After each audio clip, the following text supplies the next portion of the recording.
A moving moment in Brussels just a few moments ago. The mayors of that city and Paris attending a makeshift memorial for the victims of the bombings. Hundreds of people lining the streets to pay their respects, laying wreaths and placing flowers, some carrying the Belgian flag and chanting, "Long live Belgium." Now to Utah and the campaign. Ted Cruz scoring an overwhelming victory in that state, winning all 40 delegates. Cruz picked up nearly 70% of the vote. Peter Doocy's live this morning, Salt Lake City this morning in Utah. And how did the caucus goers you spoke to approach last night's contest, Peter?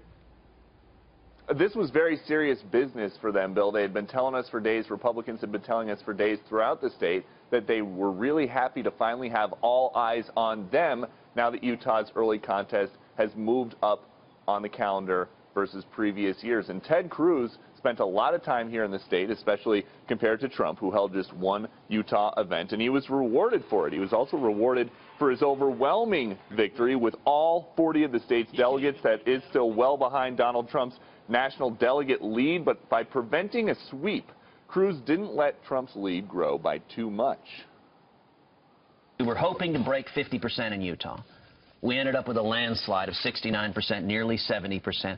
And what we're seeing is we're seeing Republicans uniting behind our campaign.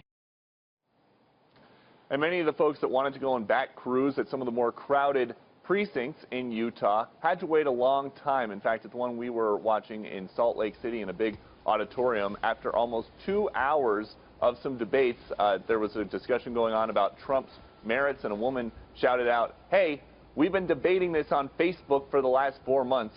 Why don't we just vote?" Wow. And they did. Everything's on Facebook. Utah voted online, right, everybody? How did that's a new system. How did that work out, Peter?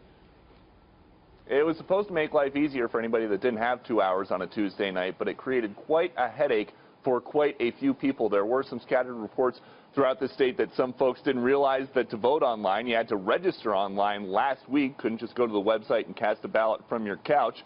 There were other reports of problems with Republicans that couldn't figure out what their 30-digit PIN numbers were, and some others yet that experienced technical hiccups. But to give you an idea of how radical a departure this is, how much more high-tech this online system is than the caucus system that they used last night, the in-person caucus goers had to cast their ballots on a piece of paper that, in the auditorium where we were, was then placed into a shoebox that very recently held a pair of Skechers memory foam sneakers. That's some technology. Thank you, Peter. Peter Doocy in Salt Lake.